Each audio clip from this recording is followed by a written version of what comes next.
Bon, vous voyez, les transformations du travail, ça fait penser à ce grand syndicaliste Bruno Trentin, qui, dans les années 90, avait anticipé, si je puis dire, notre sujet, puisque un chapitre de son livre « Le travail et la liberté » est consacré déjà aux transformations du travail. Transformation du travail, ça recouvre évidemment des hétérogénéités multiples au niveau des pays et au niveau des expériences. Il faut se réjouir d'ailleurs que l'expérience au travail fait l'objet de représentations multiples.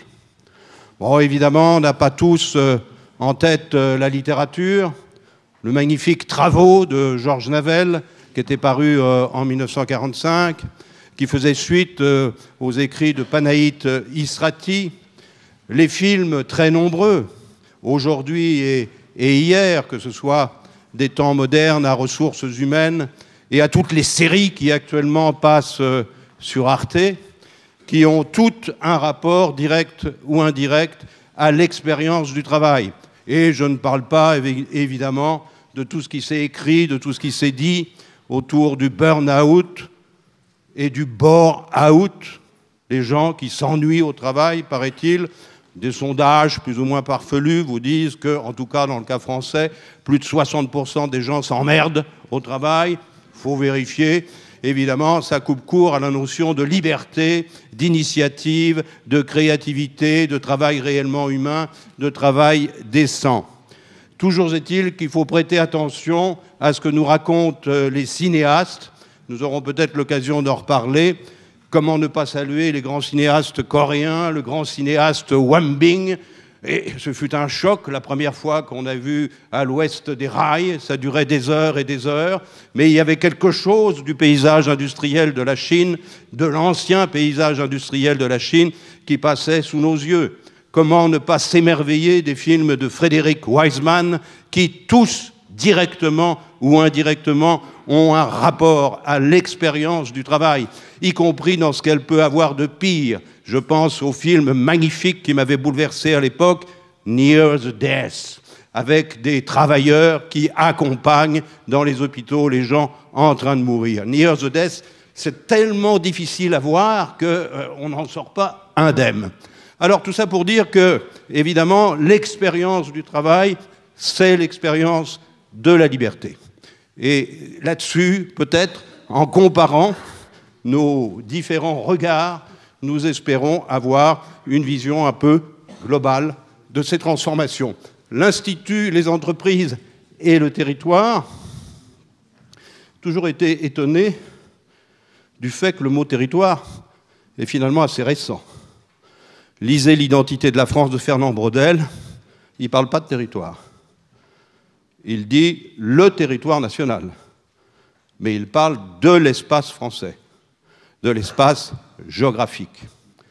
Il y avait, effectivement, à la suite de Vidal de Lablache et de bien d'autres, mais aussi dans d'autres expériences anthropologiques qui ne sont pas françaises, il y avait une symbiose, une véritable symbiose entre la géographie et l'histoire. Territoire, malheureusement, mais maintenant, peut-être heureusement, c'était redevenu le mot, si je puis dire, à la mode, à cause du fait des fractures territoriales, de la France périphérique, de tout ce qui s'est écrit là-dessus. Alors évidemment, nous ne sommes pas là pour entériner ces fractures, et nous le prenons dans le bon sens. Pour introduire cette séance, donc, je vais donner la parole au professeur Suppiot, qui est d'ailleurs cité par Bruno Trentin, et sans qui, sans doute, sur la question du travail véritablement humain, nous serions peut-être un peu plus bêtes. Et sans qui les écrits très pédagogiques, très didactiques, que ce soit de l'esprit de Philadelphie ou les écrits sur la solidarité, nous ont peut-être tous et chacun permis d'y voir un peu plus clair. Professeur, à vous la parole. Bien, merci, cher Philippe. Donc pour introduire cette discussion, puisque l'idée est un petit peu de vous faire participer comme dans une sorte de simulation au type de discussions qui peuvent se tenir à l'intérieur même de l'Institut dans le cours ordinaire de ces jours, Je voudrais juste expliquer d'abord pourquoi cette question du travail structurellement demeure capitale, centrale, et quels sont les points de rupture sur lesquels nous avons à réfléchir aujourd'hui.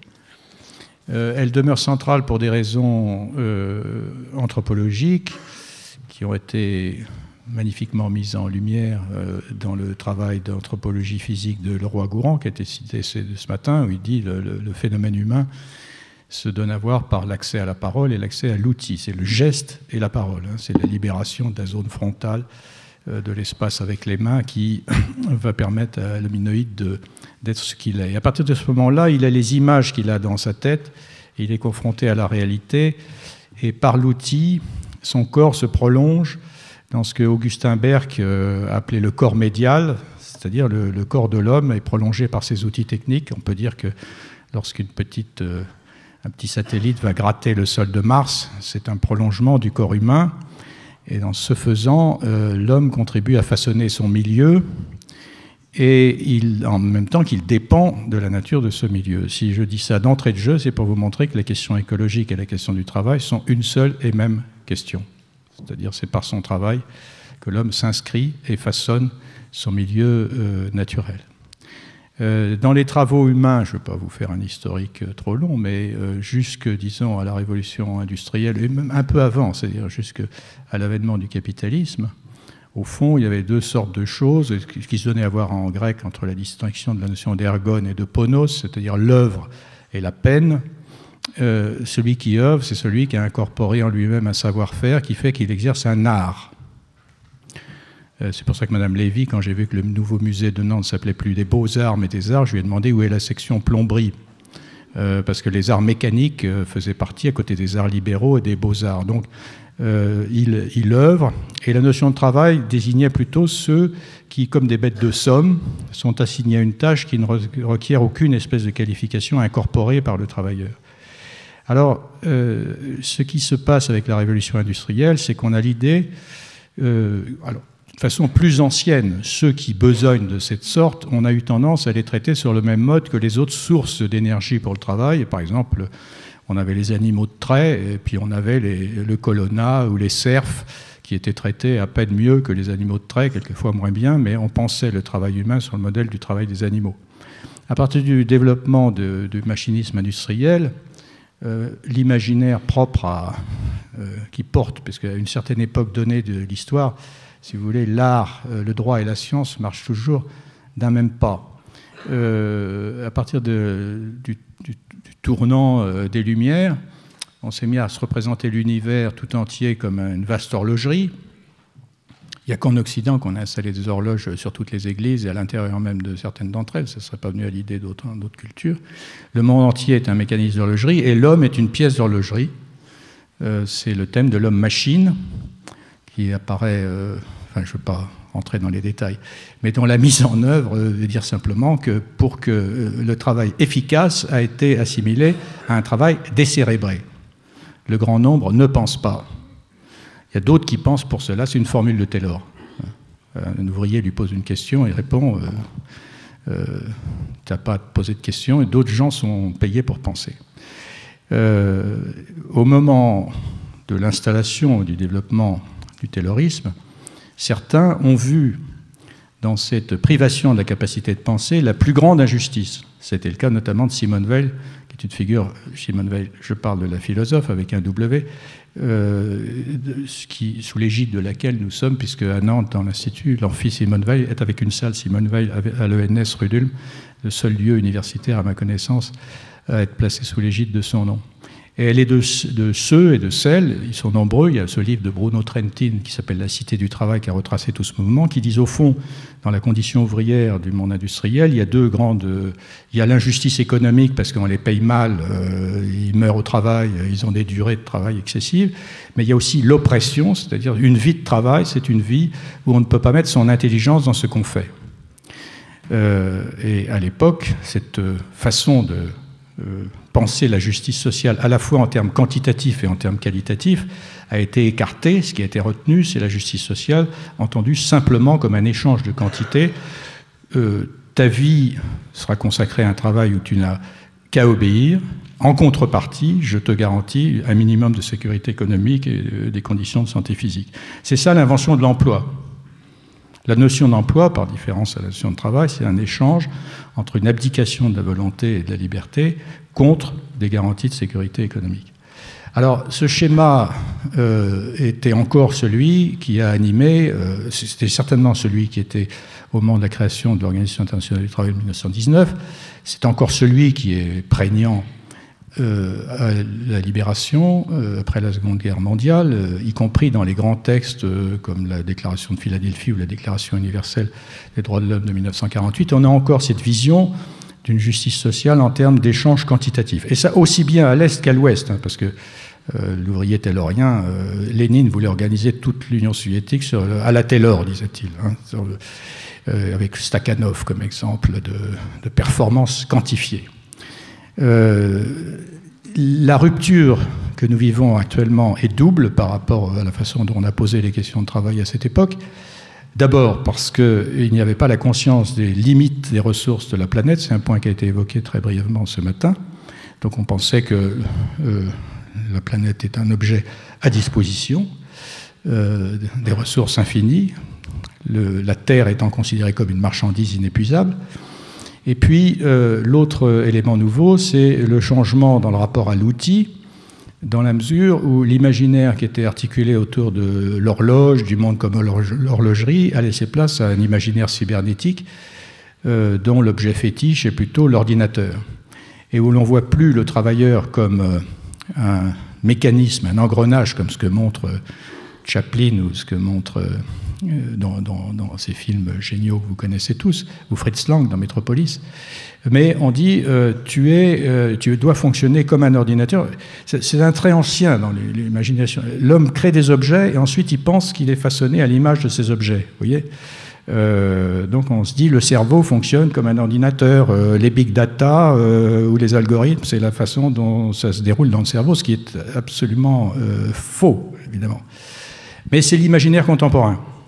Et cet imaginaire contemporain se décline dans des nouveaux modes de management, dit par objectif, quantifié, où on essaie d'organiser des boucles de rétroaction, c'est le problème de la cybernétique. Je te fixe ton objectif.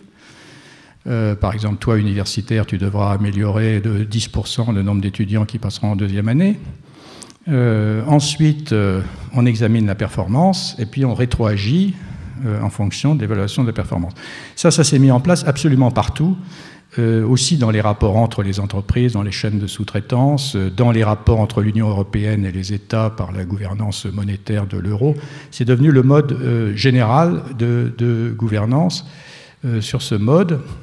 Et c'est une forme nouvelle de déshumanisation du travail qui se donne à voir, parce que la précédente, c'était une emprise sur les corps. La nouvelle, c'est une emprise sur les cerveaux. Et les signes objectifs de cela, c'est la montée en flèche des problèmes de santé mentale. Pour vous donner ce chiffre qui est tiré des statistiques de l'assurance maladie française de l'année dernière, dans un contexte général de stabilité de la pathologie, des pathologies des accidents du travail, le nombre d'affections psychiques a été multiplié par 7 en 5 ans en France. C'est le signe de quelque chose, si vous voulez. Alors, les deux grandes questions qui se posent, et je vais terminer cette introduction comme ça, il y a d'un côté le versant écologique, c'est-à-dire on ne peut plus penser la planète comme un objet à disposition où les distances seraient abolies et où les matières premières seraient inépuisables. Donc comment pouvons-nous penser en même temps l'organisation des circuits de travail, de coopération et la question de l'empreinte écologique? J'ai entendu il y a peu de temps, quand il y a eu la grande grève des éleveurs dans l'ouest de la France, un ministre leur dire le problème, c'est qu'ils fassent des usines de cochons encore plus grosses pour les exporter en Chine. Bon, du point de vue écologique, on se dit que ce sont des solutions déraisonnables. Et l'autre versant, c'est quel serait le bon usage de nos nouveaux outils. Nous avons des outils absolument merveilleux, une puissance décuplée, qui peuvent nous libérer l'esprit d'énormément de tâches, et qui peuvent être soit la source d'un enfoncement dans de nouvelles formes de déshumanisation, comme je le disais tout à l'heure, soit au contraire de libération de la part la plus créatrice, la plus poétique, au sens grec du mot, du travail. Et c'est en ce sens, je termine là-dessus, que c'est une impasse de projeter sur les formes d'organisation contemporaine du travail le modèle du travail des machines, parce que, je le répète, tout ce qui est programmable sera programmé et pourra être fait par les machines. Donc il faut que nous pensions le travail autour des capacités proprement humaines, d'attention, d'intelligence, de créativité, ce qui suppose des dispositifs particuliers du type de l'Institut d'études avancées de Nantes.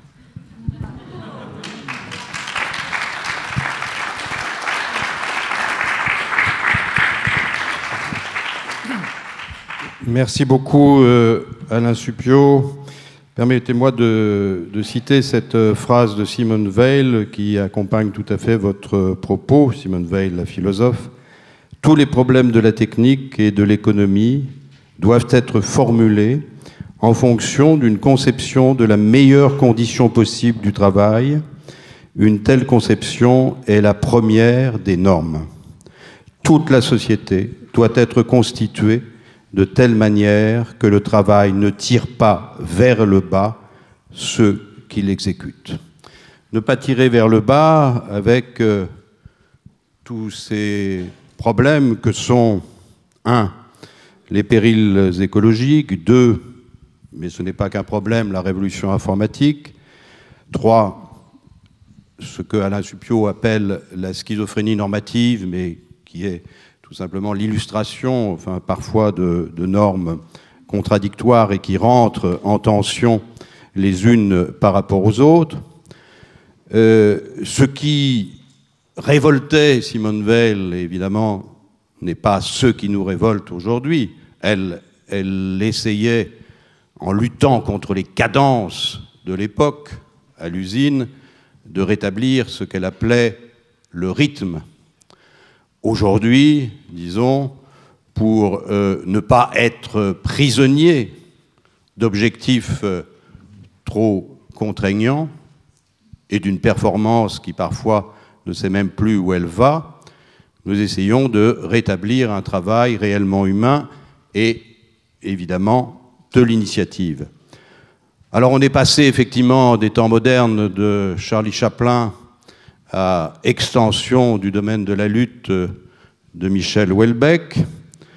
On peut voir, comme je le disais tout à l'heure, un nombre impressionnant de séries sur Arte, La gueule de l'emploi, Gagner sa vie, c'est une web série, et puis les films récents, Ressources humaines et d'autres, et les festivals. Monsieur Côme me parlait du festival de Poitiers à déjeuner, qui accompagne, en un certain sens, toutes les formes, disons, nouvelles ou pas, de représentation du travail. Sachant que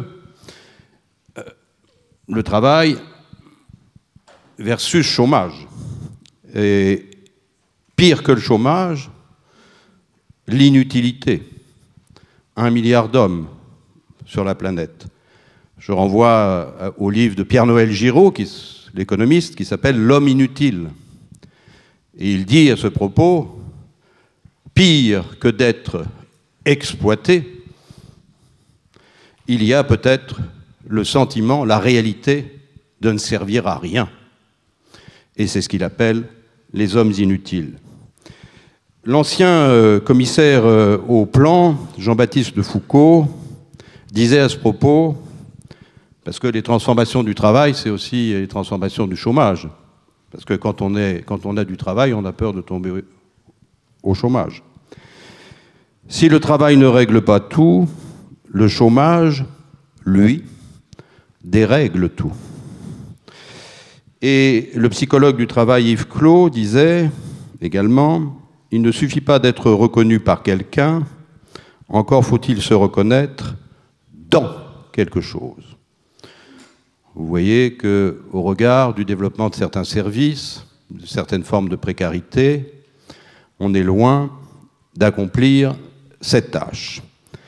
Alors, on ne va pas en deux heures résoudre toutes ces questions qui sont amples.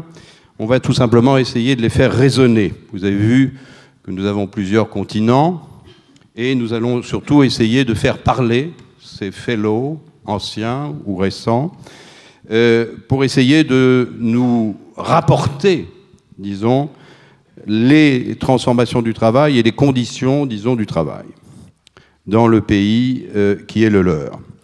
Nous allons commencer, je les présenterai donc au fur et à mesure, vous avez là leur titre, par Madame Zeng, puisque Madame Zeng est entourée d'hommes. Et Madame Zeng, je faisais tout à l'heure référence au grand cinéaste chinois Wang Bing, et alors à l'ouest des rails, mais notamment aussi son film sur les ouvrières textiles, que vous avez peut-être vu, qui est très éprouvant. Et vous avez, lors du colloque qui a eu lieu à Paris, au Collège de France, vous nous avez parlé donc de la situation en Chine, de l'État parti qui était loin de respecter les normes de l'Organisation internationale du travail. Est-ce que vous pouvez, en peu de mots et en échangeant avec vos collègues, nous dire, disons, depuis les 2 dernières décennies, qu'est-ce qui, selon vous, a le plus changé dans les conditions de travail et dans la manière de considérer le travail en Chine?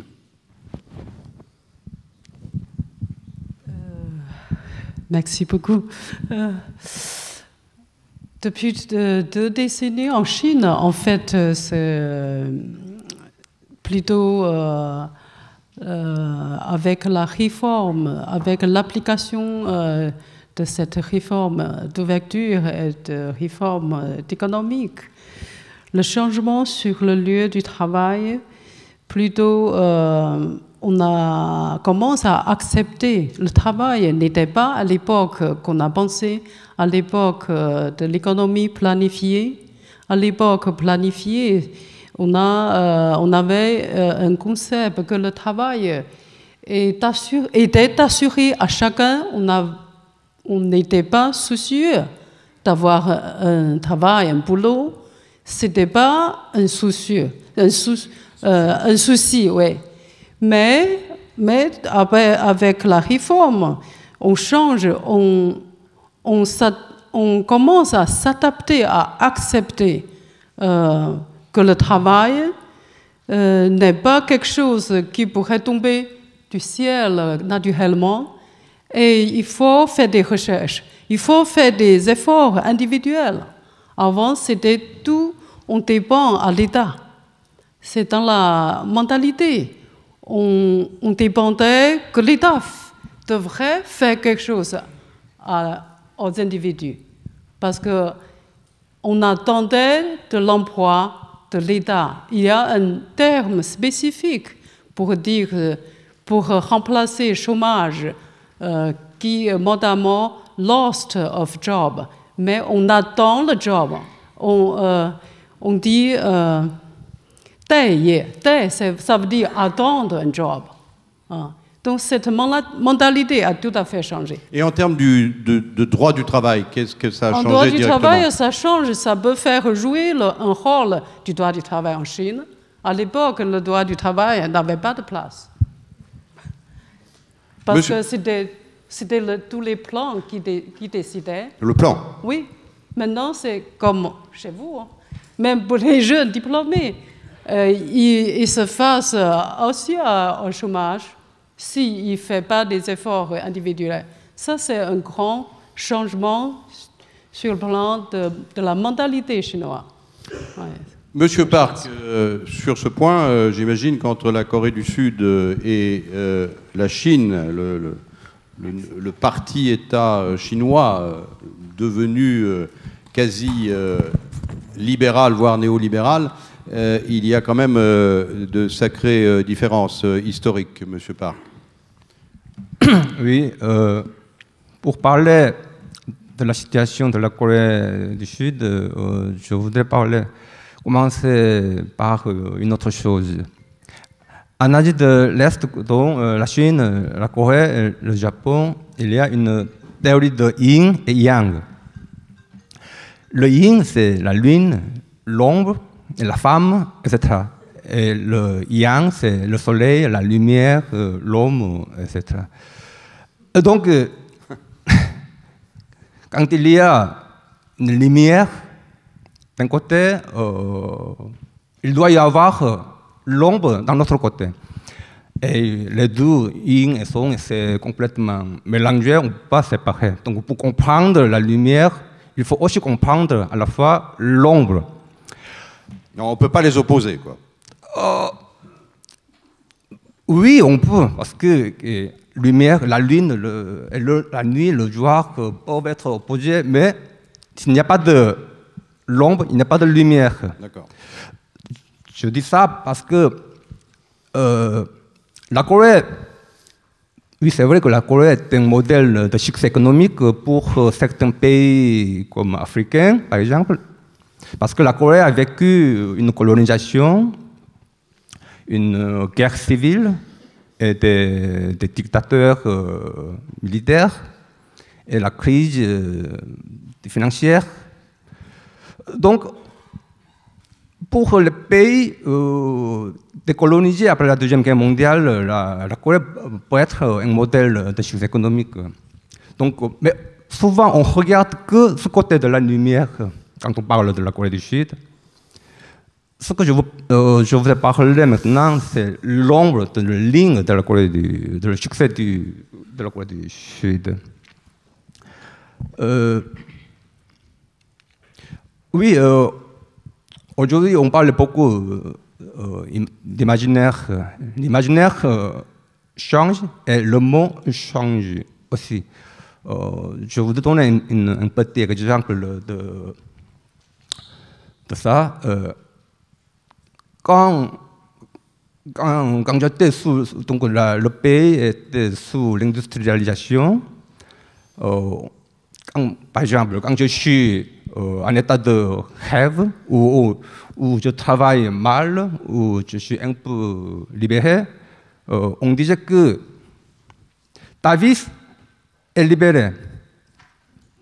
Tu dois la serrer encore. Donc on était traité comme une vis. Et aujourd'hui, on parle, tu es déchargé. Il faut que tu te recharges. Voilà, je suis traité comme un smartphone. Voilà, la Corée du Sud est en pleine révolution dite numérique. Et c'est intéressant parce que la machine à vapeur ou la machine électronique était installée dans le territoire. C'était pas facile de bouger de loin les machines lourdes. Donc l'industrialisation est arrivée en Corée tardivement, après un siècle de l'Europe. Mais le numérique, il n'a pas de limite du temps ou de l'espace. Les informations numériques transversent dans le même temps. Il arrive dans le même temps en France et en Corée. Donc on vit presque les mêmes problèmes en même temps que les autres pays. C'est ça, donc la révolution numérique peut nous donner une... Oui, ça va poser une question, mais... Oui. Hier, excusez-moi, vous alliez même jusqu'à dire que votre conception du bonheur avait changé. Ah, oui, c'est... c'est une notion vague, mais comme on parle de bien-être, vous voyez, oui, vous avez insisté là-dessus, donc j'imagine en une génération. D'accord. Oui, pendant que l'industrialisation, l'économie était bonne. Donc, il n'y a pas de problème pour l'emploi, même s'il y avait une injustice sociale, mais avec le succès, le développement économique, il a donné de l'argent. Il a donné l'argent aux gens. Donc, on n'a pas posé la question pour le travail humain ou la justice sociale. Mais après la 97, c'était la crise financière, donc le gouvernement coréen a demandé un plan d'aide au FMI, et puis la restructure est arrivée et changé complètement la situation coréenne. Puis il faut parler de Jebel. Chevrolet, comme Samsung ou Hyundai, les grandes entreprises coréennes. À cette époque-là, le Chevrolet est condamné comme source principale de la crise, mais après, paradoxalement, il a retrouvé un état de véritable dynastie financière et économique. Donc, le système économique et social est complètement changé vers un système, un régime de Jebel, j'appelle un régime de Jebel. Un régime de Jebel, un régime de Jebel. Un régime de Jebel, ça veut dire le lien de Gabel. Il faut parler de ça parce qu'aujourd'hui, la population coréenne, tous les jours, parle du lien de Gabel. C'est le mot coréen, le Gab, ça veut dire une partie du contrat. Par exemple, le donneur d'ordre ou l'employeur ou le propriétaire d'une maison. Et le EL, c'est l'autre partie du contrat, donc salarié, fournisseur, sous-traitant, etc. Donc le lien de Gabel devrait être une relation contractuelle, mais ce n'est pas ça, c'est une relation de statut, relation entre le haut et le bas. Et le haut, dans le haut, ils sont des Jebel, Samsung, Hyundai, comme ça, les Jebel. Et la sous-traitance descend en cascade vers le bas jusqu'à un travailleur dit indépendant, aujourd'hui numérique. Donc, quand ce lien de Gabel descend vers le bas, le statut ou le statut des hommes, la liberté ou la dignité ou la personnalité des hommes descendent ensemble vers le bas. Donc les hommes qui travaillent dans la dernière stade du régime doivent comporter toute discrimination parce qu'ils est considéré comme en étant digne, parce qu'il est perdant dans la compétition des performances individuelles. Et dans le haut, les Jebel ne prennent aucune responsabilité envers leurs sous-traitants. Donc, les jeunes Coréens aujourd'hui entrent dans cette compétition pour avoir un emploi stable, pour devenir un fonctionnaire, pour devenir un salarié de Samsung. D'accord. Alors, fonctionnaire, votre voisin, il nous a parlé justement de la situation de la fonction publique au Mali, avec des exemples parfois amusants. Alors, n'hésitez pas à parler entre vous et à faire résonner, disons, de façon comparative vos analyses autant que vos expériences et voire vos impressions, puisqu'il y a quand même un basculement générationnel avec les révolutions que nous avons évoquées tout à l'heure. Alors, Monsieur Dougnon.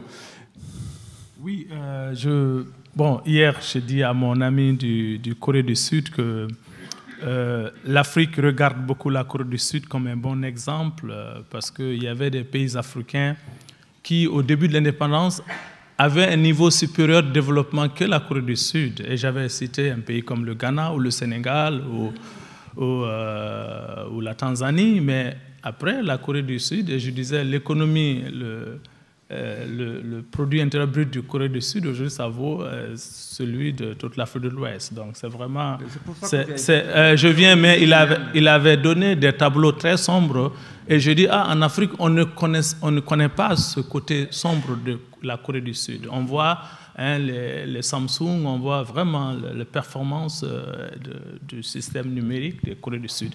Bon, mais je vais parler de l'Afrique. Dans le cas, on va continuer à discuter de cette histoire entre la Corée du Sud et l'Afrique. Ma recherche sur le travail a commencé sur les migrations, à part des migrations, les peuples du pays d'Ogon qui partaient travailler donc, à l'Office du Niger. L'Office du Niger, c'est une grande entreprise coloniale française pour faire un grand barrage sur le fleuve Niger et produire du coton pour l'industrie française. Voilà, donc mon étude portait sur comment, en quittant l'agriculture, le travail de la terre, et venant entrer dans le travail salarié, leur concept du travail change. Comment ils apportent même leur propre notion du travail du village et analyser le travail de blanc à partir de leur propre notion de travail. Et ce que j'ai découvert, c'est que très vite, j'ai compris que si vous regardez la Bible, Saint Jean, quand il dit « le Verbe s'est fait chair », quand vous prenez la notion d'ogon du travail, c'est exactement la même chose. C'est-à-dire, le premier homme est descendu du ciel avec les graines, le mil, le sorgho, le mil, le fonio. Donc, l'homme est créé il est venu avec les 8 graines pour travailler. Donc, quand Saint Jean dit « le Verbe s'est fait chair », c'est le début du travail. Hein? La Kabbale hébraïque dit très bien les 6 jours où Dieu crée le monde. Vraiment, Dieu a travaillé 6 jours, il s'est reposé une journée. Donc, quand ils analysent le travail de blanc, quand ils analysent comment les Français sont venus mettre le travail de construction du barrage, comment ils ont transformé ce fleuve, les terres, et ils décrivent ce travail de façon très positive. Et je découvre qu'en fait, ils prennent leur propre notion de travail pour coller à la notion européenne du travail. Bon. Et donc, c'était ça le début de mes recherches, et j'ai continué à travailler sur ces questions. Je travaille toujours sur ça, je n'ai pas arrêté. Mon dernier travail, c'était sur les forgerons. Comment les forgerons qui migrent du village pour venir transformer le fer de récupérage au marché, dans un grand marché de Bamako, parce que il y a un musée en Californie qui m'a demandé un texte sur les forgerons, et bon, j'ai dit ok, je vais voir comment les forgerons transforment les matériaux de récupérage pour que l'économie informelle, entre guillemets dit informelle, marche.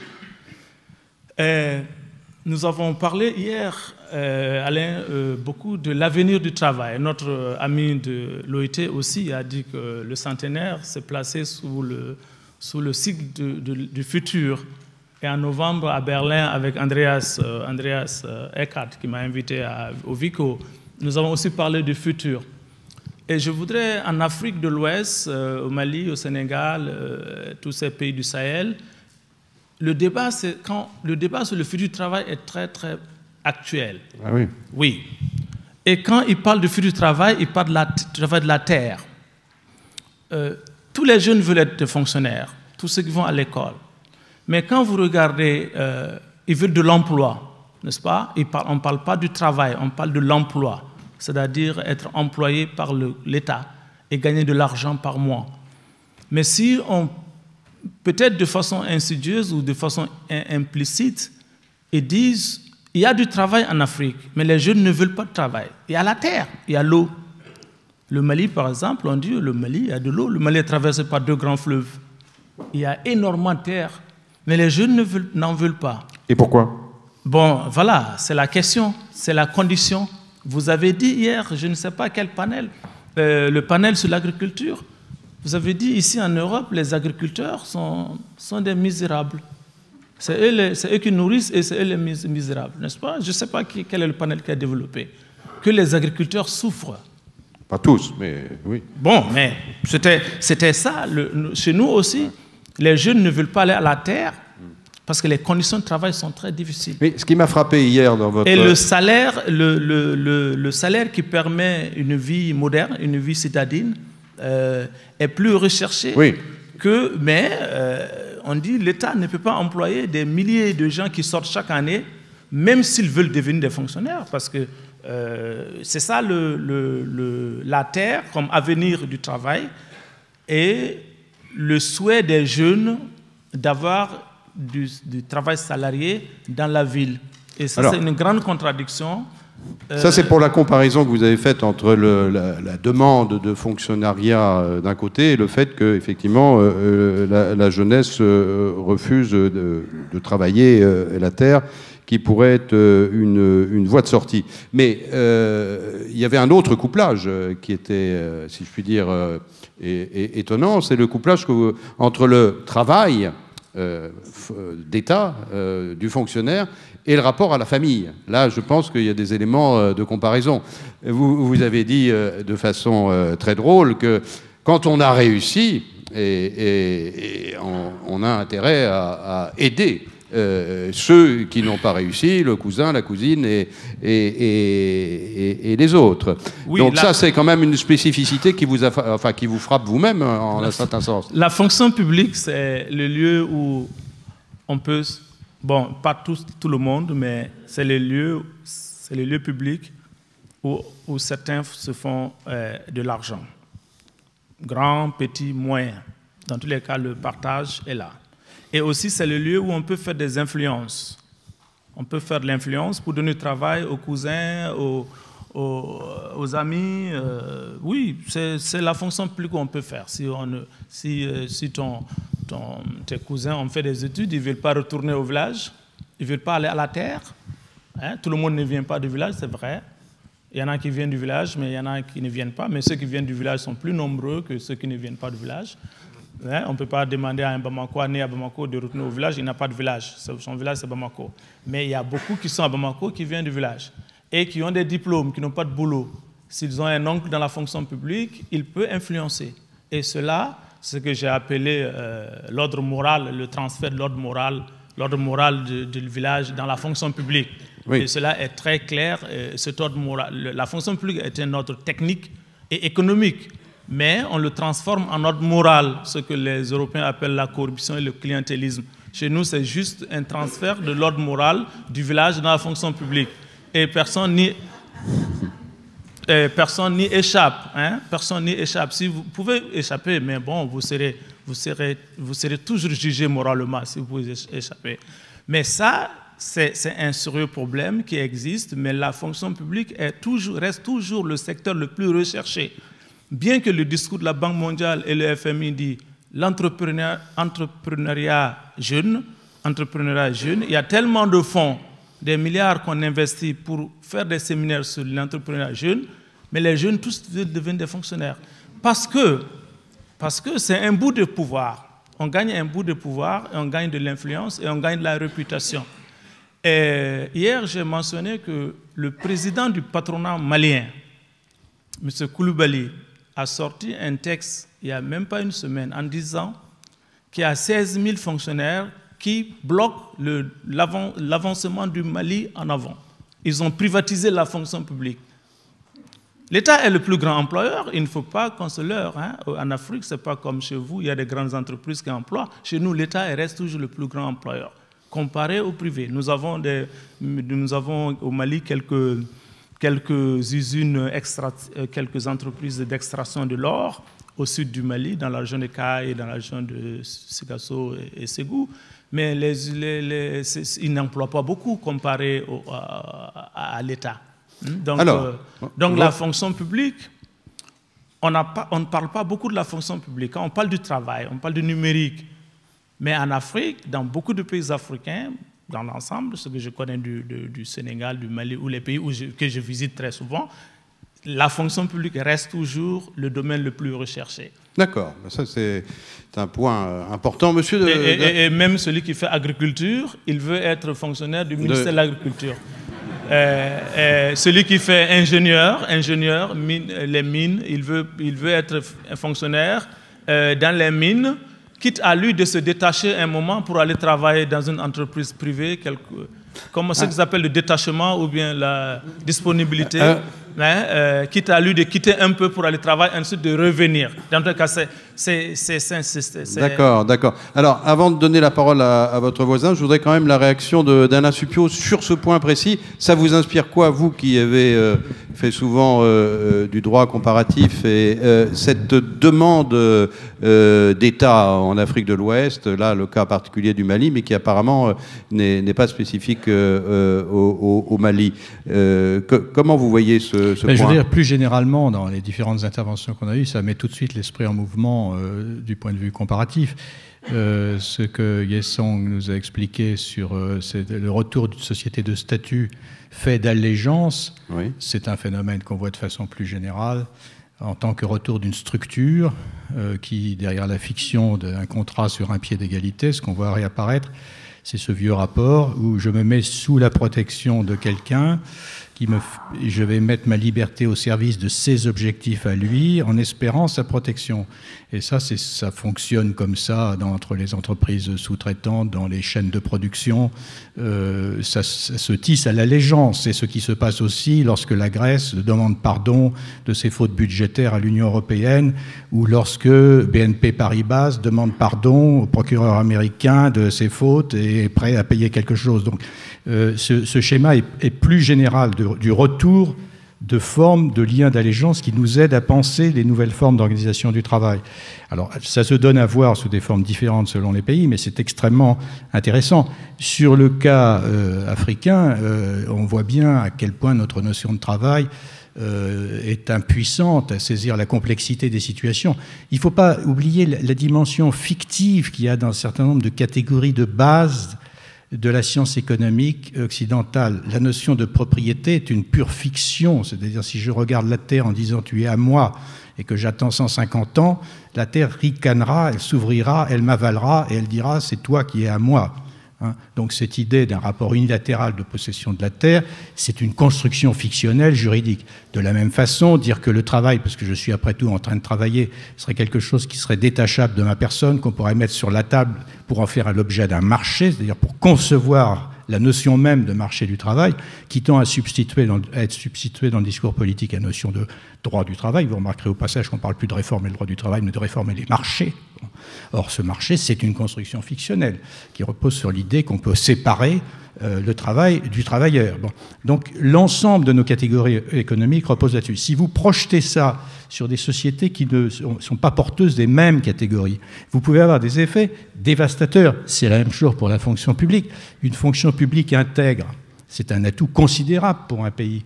Mais dans un pays où vous n'avez pas de système de solidarité fiable, ce qui va fonctionner, c'est les solidarités familiales, ce sont celles qui ont toujours fonctionné. Donc celui qui a une ressource doit payer de la même façon que chacun de nous doit payer ses cotisations sociales. Donc ce qui est l'universel, c'est l'obligation de solidarité, et ce qui est singulier, c'est les façons de penser la solidarité. Or, la façon habituelle qu'on a eue dans les organisations internationales, c'est de projeter les façons de penser occidentales en disant bah, vous allez faire la Sécu comme nous, ou vous allez faire de l'assurance privée comme nous. Or, pour avoir des systèmes de solidarité qui marchent, il faut partir de l'observation des solidarités qui sont ancrées dans les cultures. Vous voyez, c'est ce type de travail qu'on essaie de faire sans cesse. Donc, on ne peut pas dire que sur le rôle de l'État, j'ai appris d'Ousmane Sidibé, qui est quelque chose dans cette salle, que la notion d'État dans l'Afrique est l'héritière de l'expérience coloniale. Et l'État colonial, c'est un État qui était là pour faire, on dit burn-out, mais on disait faire suer le burnou à l'époque, ce qui était à peu près la même chose. Et donc les titulaires du pouvoir d'État viennent dans les chaussures de l'ancienne puissance coloniale en disant le pouvoir d'État, il est là pour extraire la richesse. Donc, si vous voulez, il ne faut pas méconnaître ces effets de transfert. C'est exactement sur ce genre de choses que nous essayons de travailler. Mais je ne voudrais pas retarder l'entrée de M. Bolsonaro sur la scène. Il a du travail à faire avec le Brésil et hier, effectivement, son intervention portait sur l'OMC. Philippe, je peux ajouter. Oui, allez-y. Vous êtes là pour discuter entre vous aussi. Oui, hein. je vais ajouter un truc sur ce qu'Alain vient de dire. N'oublions pas que la modernisation, si ça existe, en Afrique a commencé par la fonction publique. L'Afrique n'a pas connu, comme en Europe, à la fin du 17e, début 18e, jusqu'à la fin du 19e siècle, cette industrialisation massive avec le travail des enfants que Karl Marx décrit très bien dans son chapitre 10. L'Afrique n'a pas connu ça. Ce que l'Afrique a connu, c'est la colonisation. Et les colons ont commencé les Africains étaient des subalternes au temps de la mise en valeur de l'Afrique, ce qu'ils appelaient mise en valeur. Et les Africains étaient des subalternes. Mais à partir des années 1900, après la Deuxième Guerre mondiale, un peu avant, ils ont commencé à africaniser la fonction publique. Et donc, quand la colonisation est terminée, les entreprises qui sont restées ont été nationalisées, sont devenues des entreprises d'État. L'Office du Niger était une entreprise comme privée façon, hein, c'était comme une entreprise autonome et qui appartenait à des entrepreneurs français. Le fonds qui finançait l'Office Niger était un fonds privé. Alors, imaginez-vous que cet Office Niger revient à l'État malien, comme toutes les autres entreprises coloniales.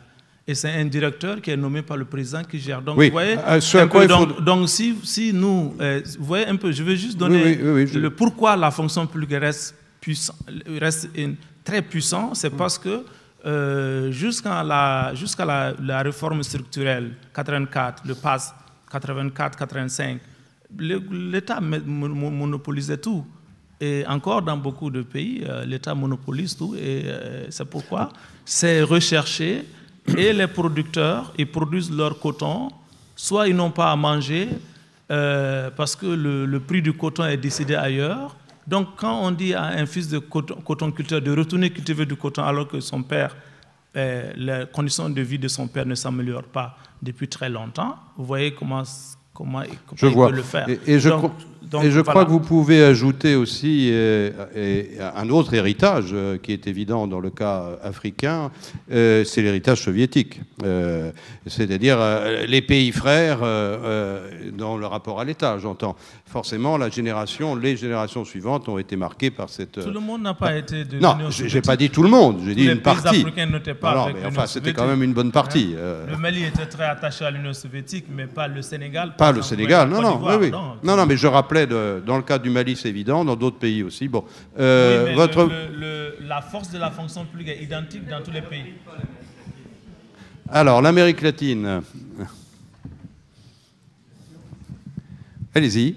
Donc vous avez beaucoup insisté sur l'OMC hier. Est-ce que vous pouvez condenser par rapport à notre sujet, les transformations du travail? Qu'est-ce qui est le plus saillant pour vous dans les récentes décennies?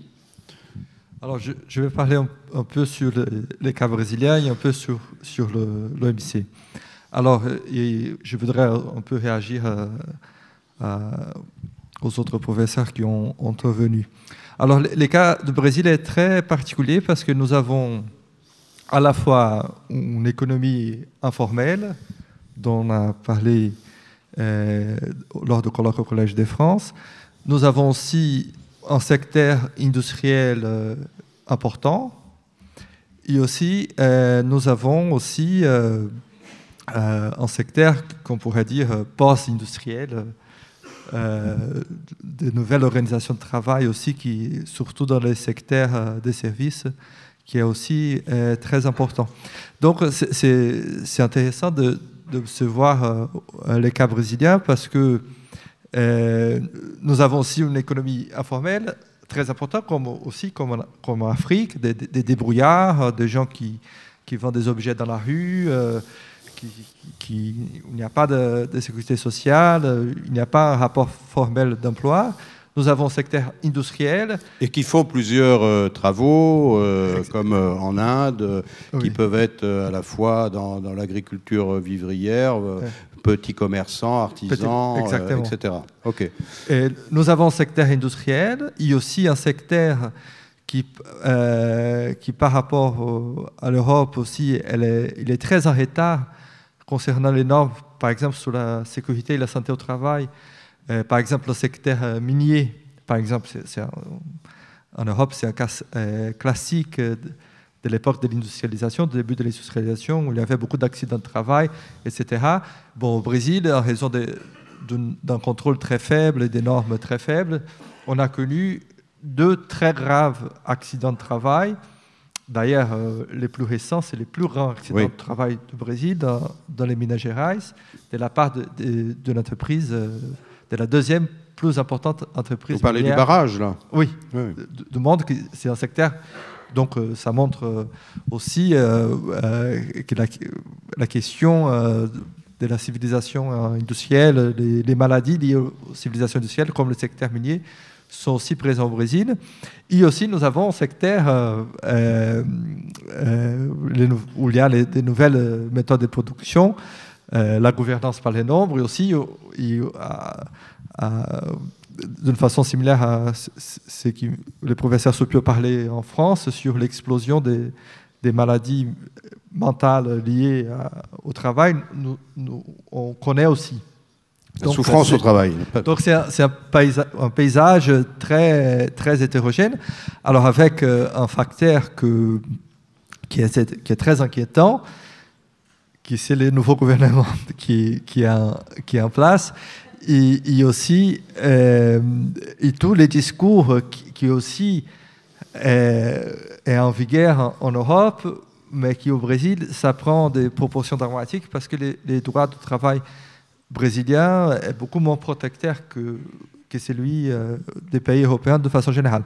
Le président de la République, dans un discours récent, a dit clairement, alors il faut bien choisir, s'adressant aux travailleurs, il faut bien choisir, soit vous allez avoir de l'emploi sans des droits, soit vous allez avoir des droits sans emploi. Donc, vous pourriez dire la même chose sur l'écologie pour votre président, de l'emploi sans écologie ou l'écologie. Oui, exactement. Donc, c'est très inquiétant parce que il y a déjà peu de droits dans les droits de travail brésiliens. Lorsqu'il y en a, c'est mal surveillé. Enfin, il y a beaucoup de règles qui sont pas respectées. Donc, c'est un peu inquiétant. Mais en même temps, ça permet de faire une transition avec ce que je voudrais parler sur l'OMC. Je pense qu'il y a quelques instruments, parce qu'on dit, il y a une transformation générale dans les milieux de travail, et ça, il n'y a aucun doute là-dessus. Il faut alors faire une grande réforme pour prendre en compte ces grandes transformations. Alors, je suis tout à fait pour les réformes, mais dans le sens d'une protection plus adéquate, pas dans le sens de l'absence de protection. Mais je pense aussi, le contexte économique et politique est difficile, mais donc une grande réforme dans le bon sens me semble difficile. Mais je pense que c'est quand même possible, avec les instruments actuels, de faire quelques bricolages, disons. Mais bricolage au niveau des États, puisque vous avez... Au niveau des États et au niveau international. Alors, au niveau des États, par exemple, les conventions de l'OIT au Brésil, d'une façon générale, sont mal connues, soit par les juges, soit par les étudiants. Alors, plus récemment, on commence à parler sur les conventions de l'OIT. Enfin, ce n'est pas quelque chose de nouveau. Le Brésil a été l'un des membres fondateurs de l'Organisation internationale du travail. Il a participé aux négociations à Versailles. Donc, on commence à développer une culture sur les conventions de l'OIT. Et alors, ça pose comme un bouclier contre la suppression des droits envisagés par les gouvernements. Donc, il y a des instruments qu'on peut utiliser pour essayer, faute d'une grande réforme, d'une grande amélioration, au moins de déposer quelques obstacles à certaines régressions. Et concernant l'OMC, là j'ai fini mon intervention. Alors concernant l'OMC, l'Organisation mondiale du commerce, on dit toujours il faut introduire une clause sociale au sein de l'OMC en raison de la libéralisation du commerce international, en raison de la montée de la Chine, de l'Inde, etc. C'est quelque chose de très important. Alors, je suis tout à fait d'accord, ça serait très important d'introduire une clause sociale explicite disant que les États membres de l'OMC sont obligés à respecter telle et telle convention de cette organisation internationale. Mais on n'a pas. Alors, qu'est-ce qu'on fait? On va bricoler. On va faire des bricolages. Il n'y a pas... Alors, c'est ça l'essence de mon intervention au sein du colloque. Bon, on peut utiliser certaines clauses. J'ai compris, oui. Bah, vous avez dit interpréter pour moraliser le commerce international, exactement, à condition que, on en reparlera avec le représentant du BIT, que les États soient cohérents. Mais bon, c'est pour ça qu'on essaye déjà de voir s'il peut y avoir de la cohérence. Alors, en Inde, monsieur, vous avez beaucoup insisté, vous, sur les travailleurs indépendants. Vous avez dit, je crois, que plus de 90% des travailleurs en Inde étaient tout à fait hors et différents des normes européennes. C'est-à-dire qu'on est dans des logiques d'organisation du travail, du rapport au travail, de l'expérience du travail tout à fait différentes. Vous avez parlé aussi, parce que ça c'est important dans les transformations, peut-être aussi de la réappropriation par notamment des femmes qui se sont organisées dans les bidonvilles, de la réappropriation, disons, de leur outils de travail, de leur manière de travailler. Et donc là encore, j'imagine un paysage qui résonne avec vos collègues, monsieur. Merci, monsieur. Professeur Supio, toujours aimé beaucoup de mettre moi dans une hot seat. Je ne sais pas sûr qu'on peut traduire ça en français comme les sièges chauffés. Mais il a insisté que je dois parler en français. Et je suis complètement confidente que je vais boucherie votre belle langue. Pardonnez-moi pour ça. Mais, oui, je m'autorise une incidente. Supriya Rus est le seul juriste indien au monde qui parle français. C'est vrai. Et il a appris le français à Nantes. Voilà.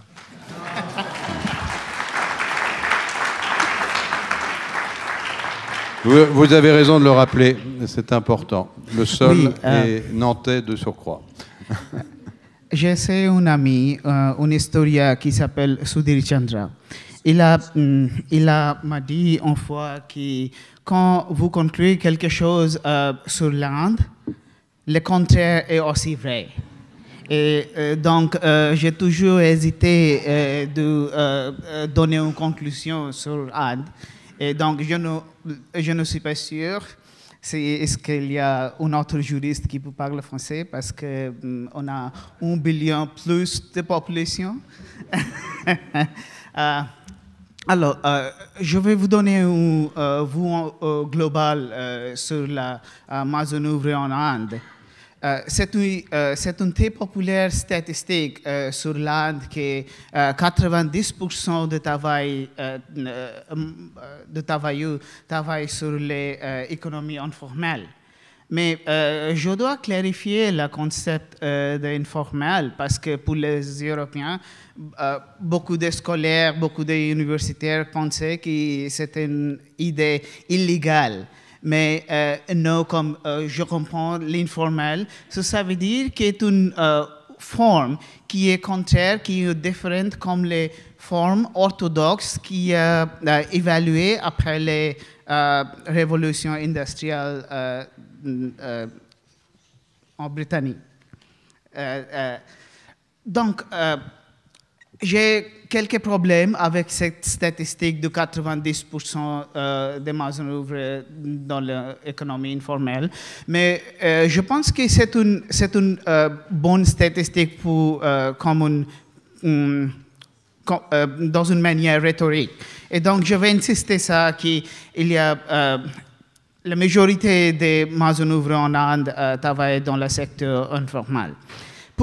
Mais les droits de travail existent pour les autres 10% de travailleurs qui travaillent sur l'économie formelle, comme un officiel public ou les industries traditionnelles, comme on comprend dans le contexte de l'Europe.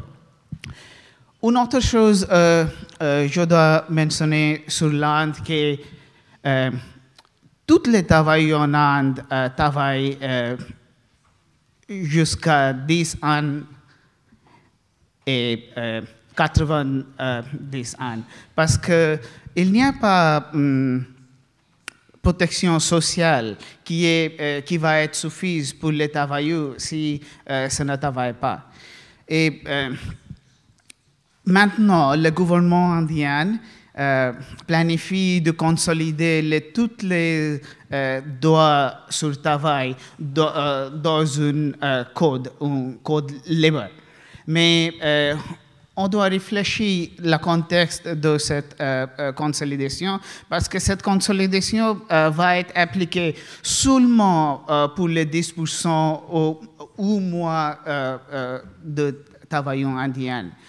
Pour les autres 90%, la stratégie qui est adoptée par les gouvernements et qui on a adressé la spécificité, le problème dans le contexte. Comme j'ai dit, la définition d'informel, ça veut dire que c'est une forme qui est différente dans la forme traditionnelle entre l'employeur et l'employeur avec une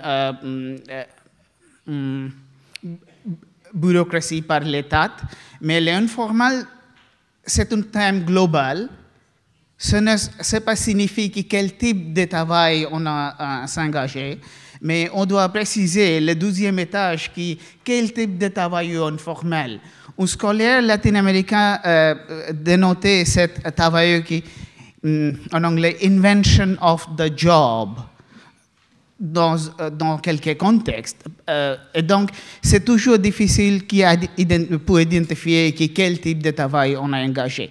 Et donc, comme une stratégie de droit, c'est très important qu'on doit intervenir dans le contexte et comprendre le problème sur le contexte et les lived experiences. Je ne sais pas comment ça dit en français, mais l'informatique pour les droits doivent être venir à partir de le travail qui est le travail dans un contexte. Et donc, actuellement, le gouvernement indien a été passé quelques législations qui fait exactement comme ça. Je vais mentionner deux législations sur ce sujet-là. Et Unorganized Sectors Social Security Act 2008. Et le deuxième est Mahatma Gandhi National Rural Employment Guarantee Act. Et toutes les deux législations, la stratégie qui on suivra dans cette législation est qu'on peut identifier le contexte, on peut adresser le problème. C'est décentralisé. La stratégie de droit est décentralisée par le gouvernement. Et donc, on doit réfléchir maintenant que ce n'est pas seulement une initiative par l'État. Aussi, on doit comprendre l'État comme une... ce n'est pas une entité unitaire. Parce qu'entre l'État, on a les gouvernements, on a les représentatifs, on a les partis opposition. C'est beaucoup, il y a plusieurs entités qui ont constitué l'État.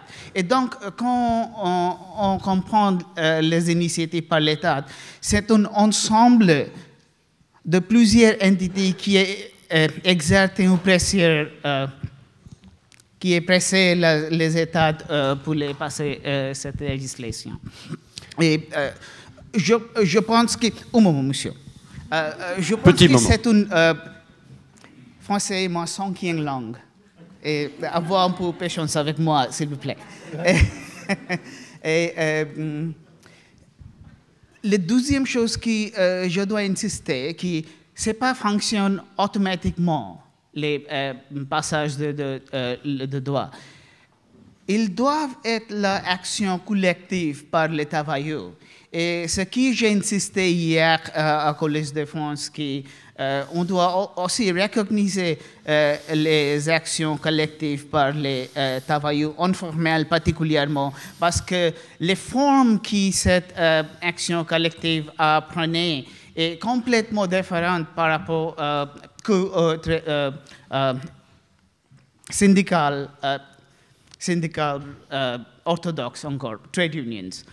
Et donc, c'est une combinaison de réactions de grande catégorie de travailleurs informels et comment on doit s'adresser ce problème d'informel. C'est une approche décentralisée, mais avec une participation par les travailleurs. Et je pense que c'est lui exactement la manière comment le problème de travailleurs ou les transformations de travailleurs, plus particulièrement dans le sud global, va être adressé. Merci beaucoup, monsieur. Alors, nous allons maintenant donner la parole à des discutants qui ont écouté attentivement ce qu'ont dit nos intervenants, discutants, etc. Et après, évidemment, nous donnerons la parole au public. Là, j'entends le mot en français de responsabilité, de solidarité, de réappropriation en quelque sorte par les travailleurs, par ceux qui ont des activités de travail. Et c'est un mot, Monsieur Côme, qui est représenté le BIT ici, que vous avez prononcé, réappropriation. Alors bon, vu l'hétérogénéité du tableau, qui implique évidemment des hétérogénéité d'expérience, mais aussi de normativité, comment vous pouvez entendre et concevoir cette réappropriation pour qu'une organisation internationale puisse... J'ai toujours aimé la différence entre régulation et réglementation que M. Suppiot aime à rappeler. La chaudière, qu'on n'arrive même plus à réparer aujourd'hui, on la régule, mais le travail, on le réglemente. Et parfois, on entend, que vous êtes attentif, le mot régulation à la place du mot réglementation, ce qui n'est pas tout à fait la même chose. On régule le chauffage, mais on réglemente l'organisation du travail et la solidarité humaine de façon à ce que on puisse aboutir à un travail décent, digne et réellement humain. Alors, cette contrainte, et encore une fois, peut-être que le mot justice, évidemment, n'a pas la même traduction dans toutes les langues. Cette contrainte, disons, pour aller vite, de justice sociale, comment le BIT l'aborde-t-elle ? Merci beaucoup pour cette question qui n'est pas simple. Je commencerai peut-être pour y répondre d'abord en soulignant que dans l'esprit de cette organisation, on s'efforce de présenter ce concept de justice sociale évidemment davantage comme une réponse possible au problème plutôt que comme une contrainte qu'il faudrait satisfaire. Mais peut-être pour commencer un mot sur effectivement cette grande diversité des mondes du travail. Il faudrait sans doute employer le pluriel. Cette diversité, je ne suis pas sûr qu'elle soit d'ailleurs nouvelle. Je pense que quand on a créé l'Organisation internationale du travail il y a maintenant un siècle, puisque vous avez compris qu'on célébrait le centenaire de l'OIT cette année, la diversité était au moins aussi importante, simplement elle n'était pas visible et elle ne s'était pas imposée comme aujourd'hui dans la réalité du travail d'une organisation internationale comme l'OIT. N'empêche qu'aujourd'hui, elle s'impose. Elle s'impose, et peut-être pour, non pas relativiser, parce que tout ce qui a été dit est exact. C'est vrai que l'OIT, dans sa conception du travail et ses normes, est caractérisée par un très fort héritage occidental. Enfin, l'histoire des relations industrielles en Amérique du Nord et en Europe a évidemment beaucoup pesé sur ce qu'est l'OIT aujourd'hui. Mais peut-être pour apporter quelques nuances sur les 20 dernières années. Lorsque vous regardez, par exemple, la réalité sociologique de l'organisation, aujourd'hui, l'OIT a été créé par une vingtaine de pays dans le monde. Aujourd'hui, l'OIT, c'est 187 États membres. Et il faut multiplier par 3, puisque l'Organisation internationale du travail étant tripartite, à chaque conférence internationale du travail au mois de juin, vous avez à peu près 5000 délégués représentant les employeurs, les travailleurs et les gouvernements de ces 187 États qui définissent la feuille de route de cette organisation. Donc vous le voyez à travers cette réalité qui s'impose chaque année au mois de juin au Palais des Nations à Genève, mais vous le voyez aussi de façon plus profonde à travers l'agenda normatif de l'OIT. Par exemple, je prendrai un seul exemple. La dernière convention de l'OIT, c'est la convention 189 sur les travailleurs domestiques. Alors c'est un sujet parfois qu'on a, d'un point de vue strictement juridique, dans des pays européens, tendance à considérer comme un peu périphérique et comme illustrant le fait qu'aujourd'hui, l'OIT, finalement, ne s'attaque plus aux vrais sujets sérieux du droit du travail, le temps de travail, les salaires, etc. En réalité, le travail domestique, c'est un enjeu majeur pour les économies dites en développement et les économies émergentes. Et cette convention sur le travail domestique, qui repose, pour schématiser, sur la réaffirmation du principe d'égalité de traitement entre l'ensemble des travailleurs et les travailleurs domestiques, pour les sortir de la précarité de l'économie informelle dans laquelle souvent ce sont des femmes d'ailleurs, en Amérique latine ou en Afrique se trouvent, eh bien cette convention a joué un rôle majeur, enfin je pense au Brésil en particulier. Donc on pourrait aussi citer l'exemple de la protection sociale. Alain Supiot a rappelé que pendant très longtemps, les normes de l'OIT ont été marquées par une vision un peu bismarckienne, c'est vrai, de la protection sociale. C'était un petit peu la résultante mécanique, finalement, du développement économique. On a une façon d'organiser la protection sociale autour d'un schéma d'emploi salarié tel qu'on pouvait le connaître en Europe dans les années 60. Et ce qui aboutit aujourd'hui à ce que finalement, dans beaucoup de pays qui ont ratifié ces conventions ne couvrent que moins de 10% de la population, c'est-à-dire l'économie dite formelle. Il y a une dizaine d'années, l'OIT a été amené à changer un peu sa conception et sa vision des choses là-dessus, et on est aujourd'hui sur des conceptions beaucoup plus, je dirais, universelles, globales de la protection sociale à travers ce qu'on appelle les socles de protection sociale. Donc, c'est quelques exemples pour montrer un peu comment on essaye de... Et puis alors, il y a comme une autre priorité aussi, je pense, et là, Alain Supiot pourrait en parler beaucoup mieux que moi, puisqu'il a été membre de cette commission mondiale à l'OIT qui a planché sur l'avenir du travail. Une priorité qui s'est imposée et qui va probablement s'imposer dans l'agenda de l'OIT dans les années à venir, c'est l'enjeu, ça a été dit d'ailleurs à plusieurs reprises, l'enjeu de l'économie rurale et agraire. Lorsque l'on parle de l'enjeu de la lutte contre les inégalités à l'échelle planétaire, c'est une dimension qu'il est absolument nécessaire d'aborder, puisque c'est le secteur dans lequel plus d'1 milliard de nos semblables vivent et tirent le fruit de leur travail. Et si on veut effectivement éviter une urbanisation sauvage dans beaucoup de pays, c'est un secteur absolument clé pour l'avenir du monde du travail. Donc ça, c'est quelques exemples pour essayer de montrer comment on essaye d'appréhender cette diversité du monde du travail. Mais si je peux ajouter un mot, en même temps, oui.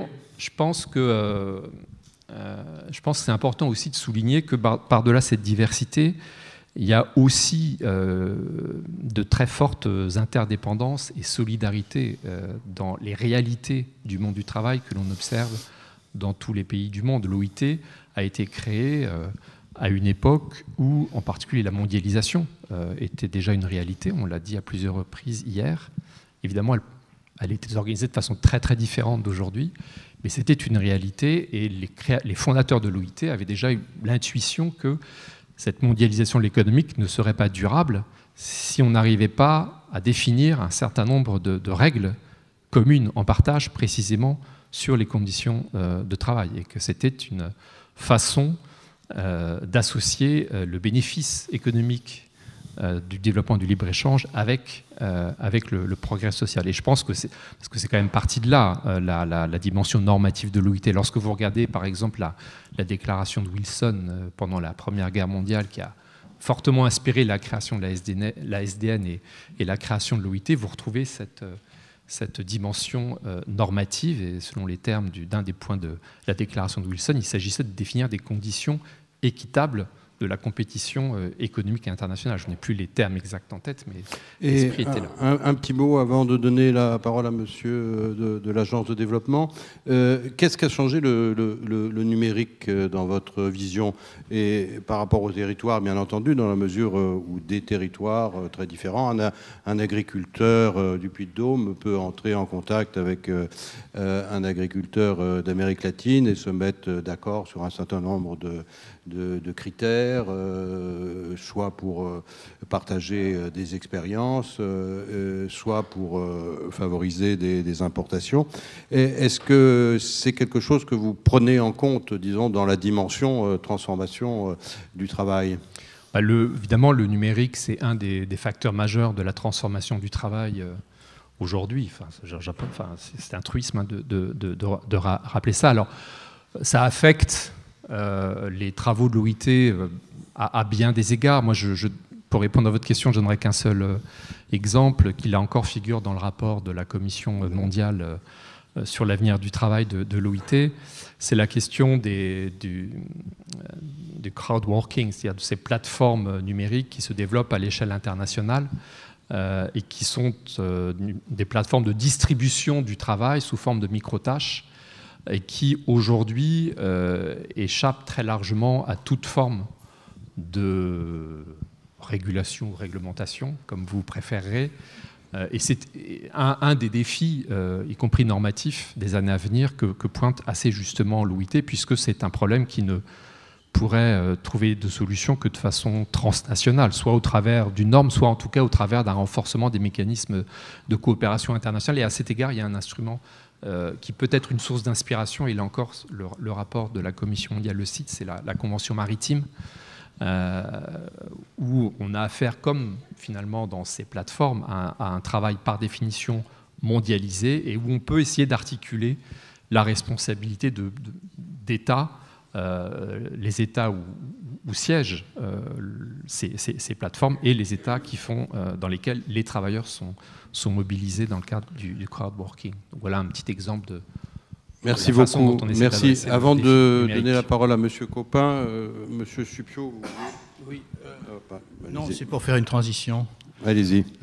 C'est pour rappeler que sur ce sujet de l'Organisation internationale du travail, de prendre conscience que nous sommes de deux choses. La première chose, c'est que l'effort de définir des règles du jeu au plan international sur les questions sociales, il a été fait à chaque fois à l'issue de catastrophes majeures, 1919, 1944, 1945. Il a fallu des secousses de cette ampleur pour qu'on se dise il faut se doter de règles communes. La deuxième chose, c'est que ce système est dans une crise profonde, une crise mortelle peut-être. Bon. L'OMC va être empêché de travailler par la politique de l'administration américaine.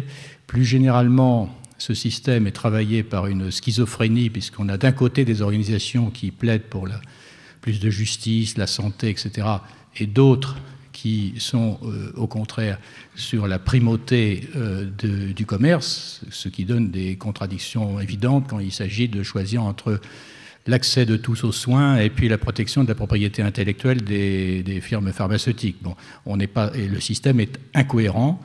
Et en troisième lieu, ce qui le menace, c'est l'extension de la gouvernance par les nombres et des questions d'allégeance que j'évoquais tout à l'heure. De ce point de vue, c'est pour ça que je pense que ça fait transition. Il semble qu'il y ait un renoncement à l'échelle internationale aujourd'hui à l'idée que nous ayons besoin de redéfinir des règles du jeu adaptées au nouvel état du monde, parce qu'on en aurait quand même bien besoin, nous ne sommes plus en 1945, avec l'illusion que nous allons pouvoir traiter le monde entier comme une vaste entreprise, Startup World, par des objectifs qui sont fixés, comme dans n'importe quelle entreprise. Je te fixe ces objectifs, j'ai des batteries d'indicateurs, alors c'est ce qu'on appelle les objectifs du développement durable. Comme il y a eu les objectifs du millénaire qu'on n'a pas atteints, eh bien on prend la même recette, on la multiplie par 4, et on s'est dit ça, on va l'atteindre. Et pendant ce temps-là, la question normative, quelles règles du jeu, comment on articule les intérêts des États, reste pendante. Et en ce qui me concerne, Cyril Combe le sait très bien, c'est une de mes grandes déceptions du travail de la Commission mondiale, c'est d'avoir finalement ces responsables politiques ont soigneusement évité la question qui fâche, c'est-à-dire la question quelles règles du jeu aujourd'hui dans le monde.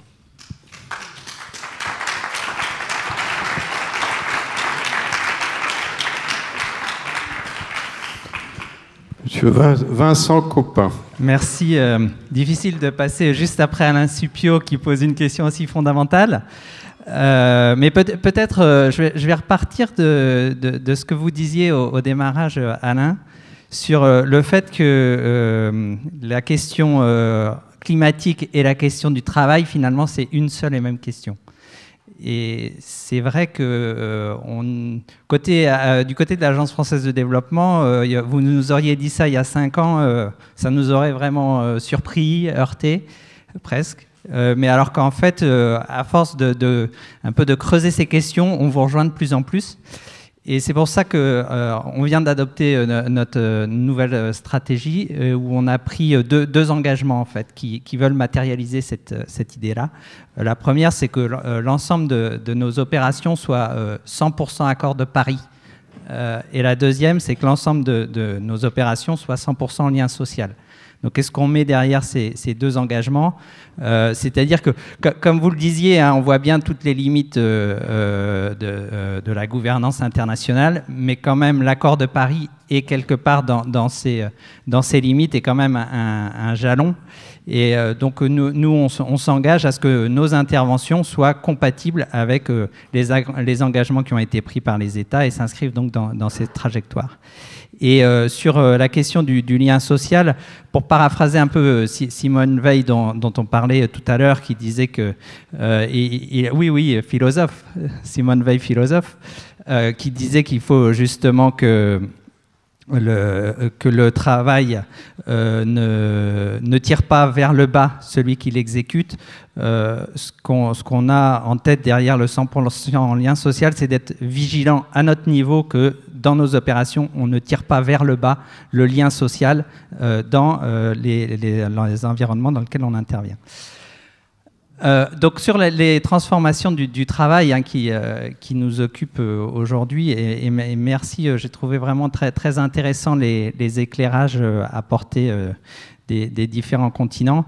Je voudrais rebondir sur le continent où l'AFD intervient le plus, hein, qui est le continent africain, et où, vous le disiez, Monsieur Dounion, la question de l'avenir du travail occupe les esprits.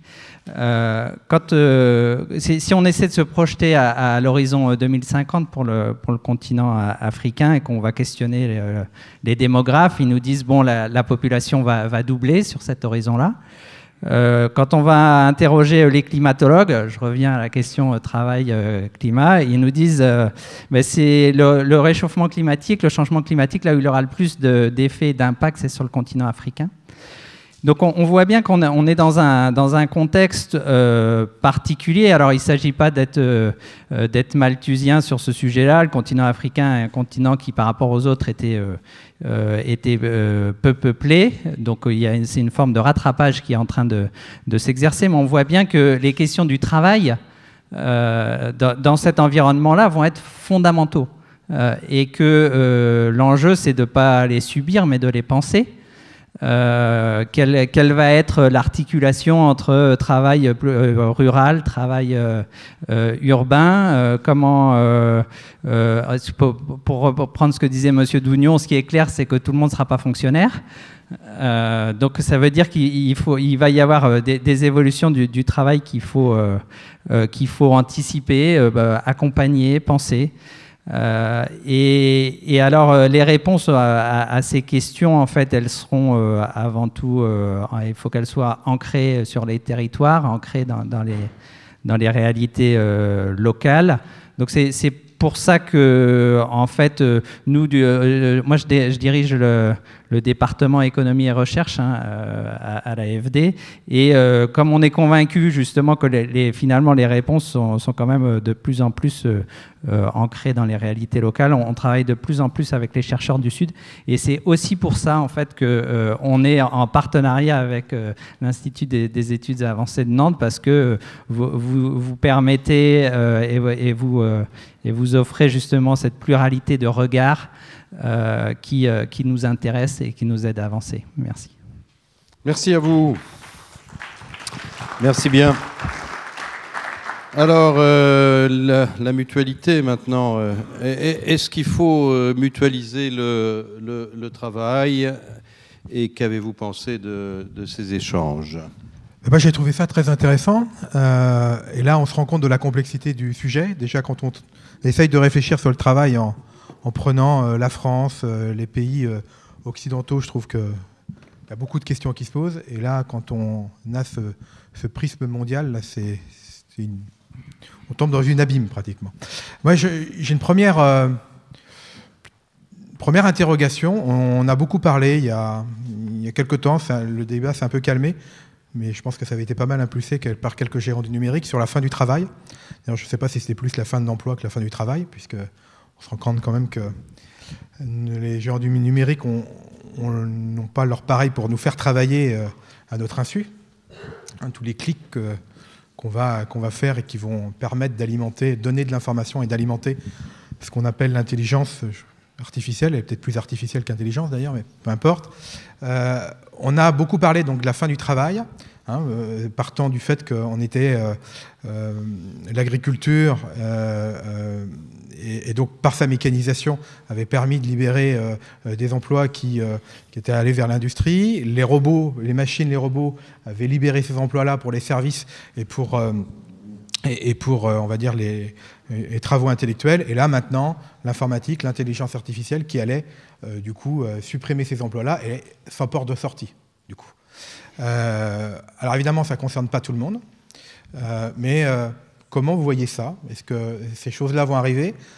Peut-être qu'on a une partie de solution avec ce que vous avez expliqué tout à l'heure, Alain, en disant qu'on avait cru que les distances étaient abolies, et on s'est en train de compte que les distances ne seront pas abolies, donc il y a peut-être une relocalisation du travail vers lequel il faudra aller. Voilà. Est-ce que cette idée de fin du travail, comment vous la voyez? Est-ce que vous la percevez? Alain Suppiot. Alors, La fin du travail, c'était un livre de Dominique Méda, effectivement, qui avait fait beaucoup et de Rifkin. Je crois que c'était à peu près en même temps. Moi, je m'étais permis de faire un livre qui s'appelait Contre la fin du travail, mais bon, ça c'est un peu bébête, quoi. C'est For and Against. C'est l'habitude américaine, mais bon, c'était pour répondre à cette fin du travail annoncée. Il y avait déjà eu le droit à la paresse de Lafargue. Alors, qu'est-ce qu'en pense le professeur Suppiot, sachant que le travail, c'est l'intégration aussi?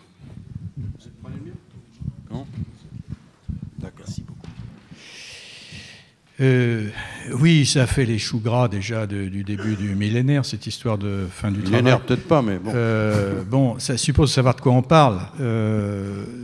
Bon, à la fin des années 90, avec un groupe pour l'Union européenne, on avait avancé l'idée qu'il fallait réfléchir le travail au-delà de l'emploi.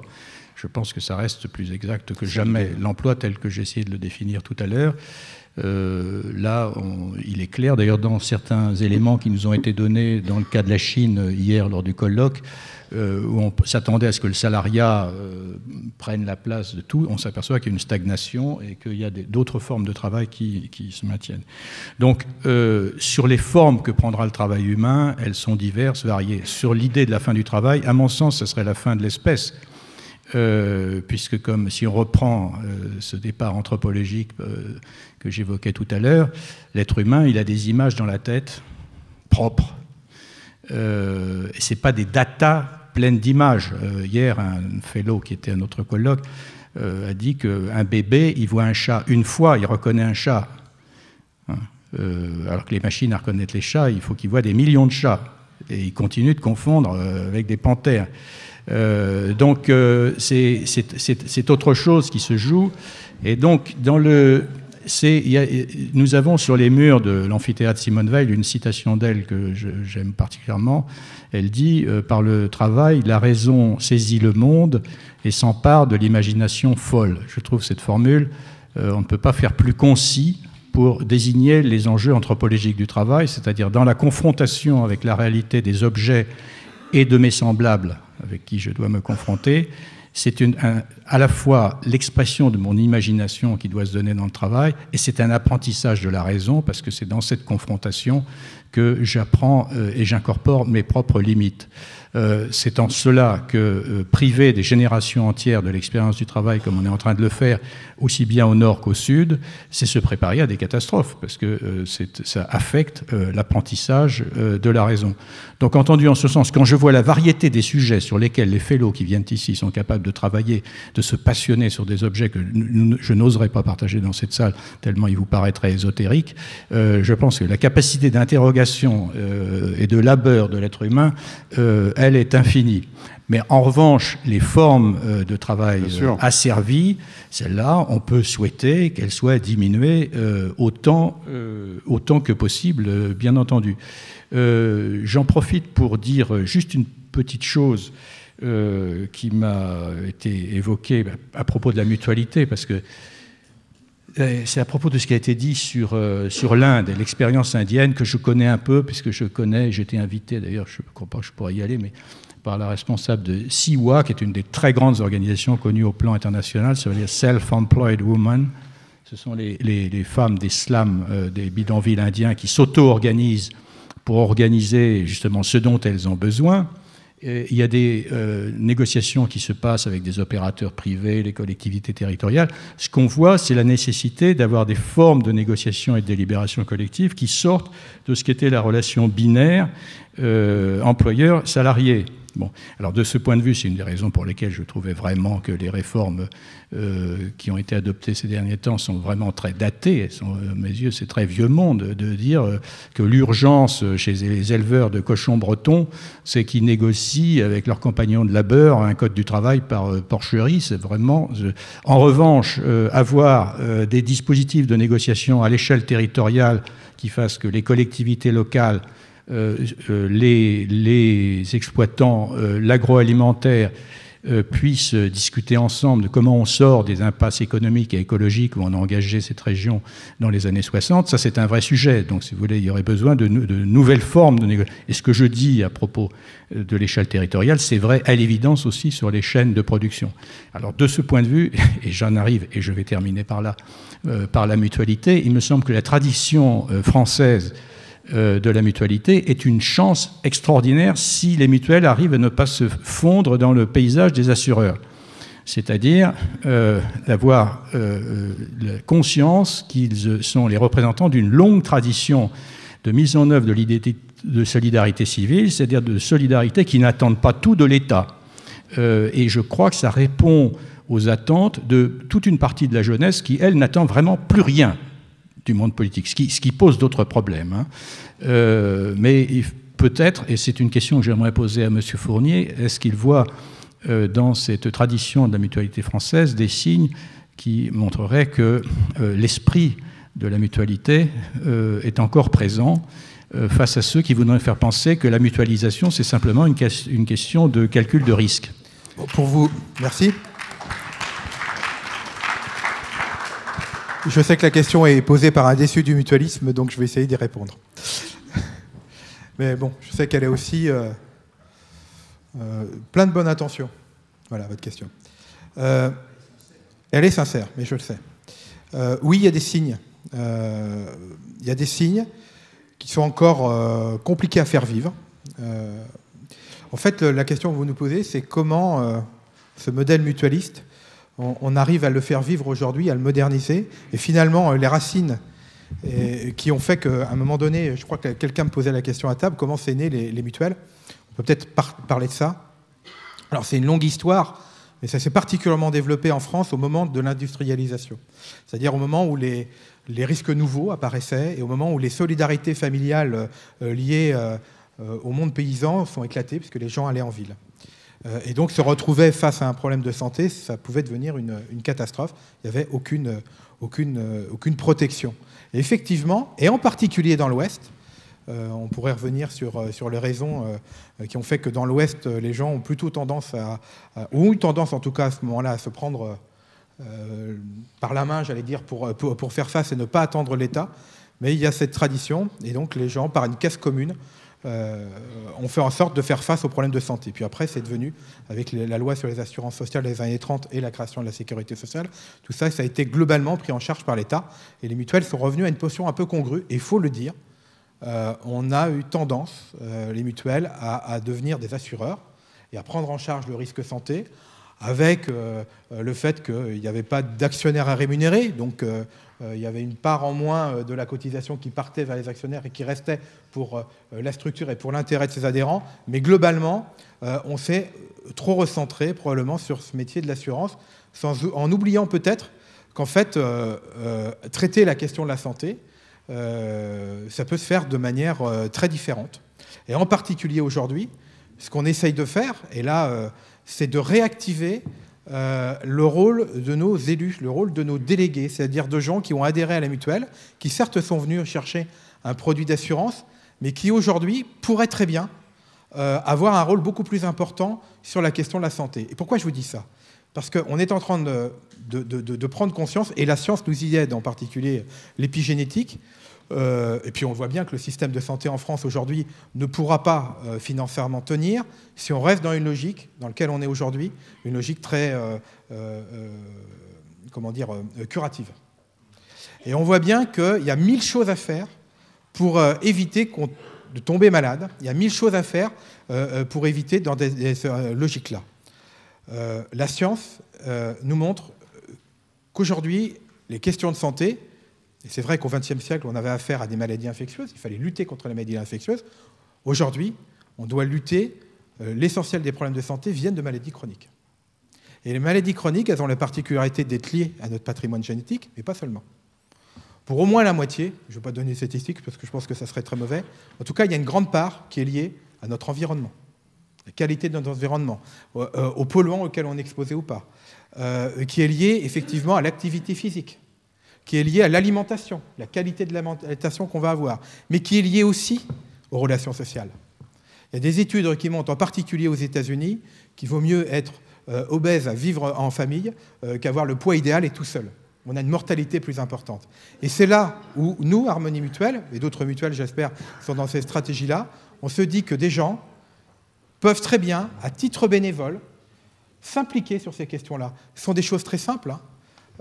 Pourquoi ne pas organiser des actions de prévention, mais des choses un peu modernes? On peut travailler en particulier avec des designers, j'ai vu des gens qui ont des choses tout à fait intéressantes à proposer, pour faire passer ces messages-là. Moi j'imagine, je ne sais pas si ça pourra marcher, que demain nos agences, ça devienne, pourquoi pas, les cafés du commerce d'antan, pour recréer du lien social. J'aurais une suggestion plus large. Et puis j'ai une dernière chose, et je reviens au travail. Oui, je reviens au travail, mais vous m'avez posé une question qui me passionne. Je suis désolé, il ne fallait pas. Il y a une dernière question, et là, je reviens directement au travail. Il y a quelques mois, et j'en étais très, très content, une personne un jeune, qui avait créé, il y a quelques années, une start-up à succès, qui aujourd'hui est valorisée plusieurs dizaines de millions d'euros. Et cette start-up-là, elle avait comme modèle économique d'offrir un service vraiment pas cher et très accessible, mais tout ça s'était rendu possible parce qu'elle employait une armée d'auto-entrepreneurs qu'elle avait précarisés. Et ce jeune-là est venu me voir en disant, écoutez, je suis parti de la société parce que ça ne me convenait plus. Je me suis rendu compte que j'avais créé une très belle machine. Au départ, l'idée, c'était sur le permis de conduire, vous allez vite reconnaître, c'était de permettre d'avoir un permis de conduire pas cher. Et puis derrière, en fait, j'ai contribué à enrichir des apporteurs de capitaux qui n'en avaient pas besoin. Par contre, j'ai mis un peu en difficulté des gens qui faisaient peut-être leur métier pas très moderne, mais honnêtement, et j'ai précarisé un certain nombre de travailleurs indépendants. Et j'aimerais agir autrement.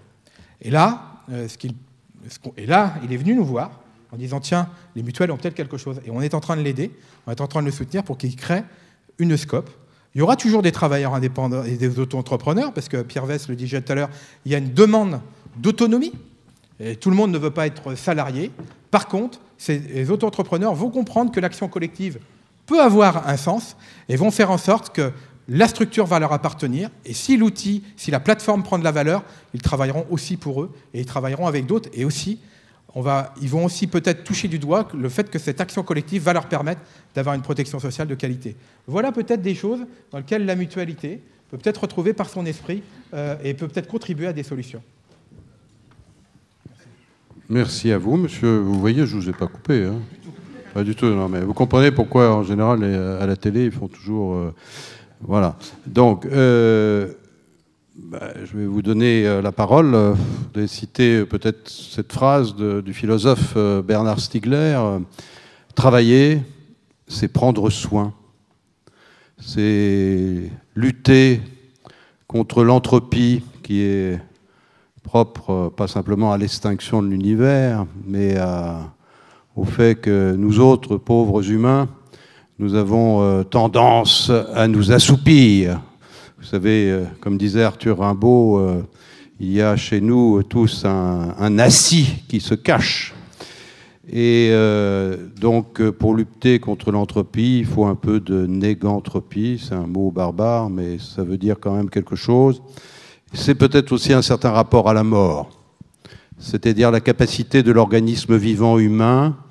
C'est aussi la possibilité qu'il a, avec ses faibles moyens, non pas de supprimer la mort, mais de la différer.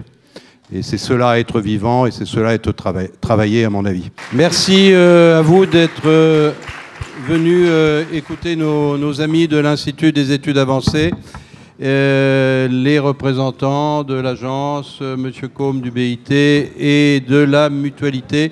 Merci beaucoup, merci à vous.